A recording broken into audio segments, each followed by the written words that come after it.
Zašto? Jedino je pitanje koje se čuje u selu Velika Ivanča, nakon što je njihov komšija Ljubiša Bogdanović ubio 13 osoba, rođaka, prijatelja i poznanika. U selu se svi samo pitaju šta je uzrok takvog masakra. Ubistvo se dogodilo oko 7 sati u izuzetno prometnoj ulici Carice Milice kod Zelenog venca. Bojović je izašao iz pekare kada mu je ubica prišao sa leđa i spalio mu hitac u potiljak. Najgori incident dogodio se na Trgu Republike, gde je 7 osoba izbodeno nožem, od kojih 2 državljana Tunisa. U okolini Zaječara dogodio se stravičan zločin. Trogodišnja devojčica je silovana, a onda zverski ubijena. Vršilac dužnosti direktora policije Vladimir Rebić kaže da je policija uhapsila 28-godišnjeg VR za koga se sumnja da je izvršio taj zločin.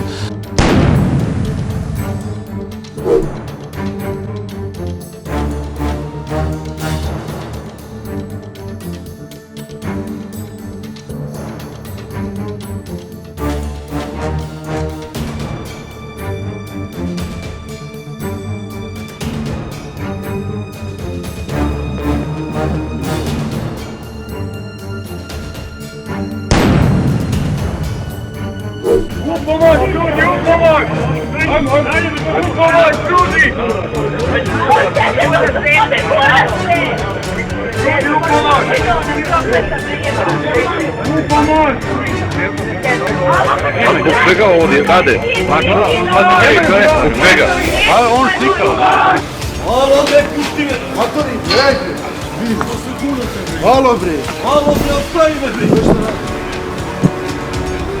Halo bre, ostavi me bre! Dole bre! Pusti me! Znači dole!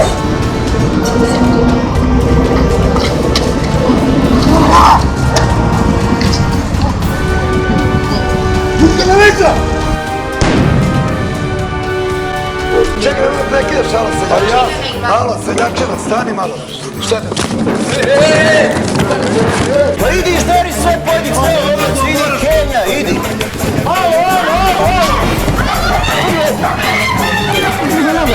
Halo bre, debilčino, kome ti? Koga ti bre? Ti bre proziva seljačina jedna! Mamu ti nebe bre.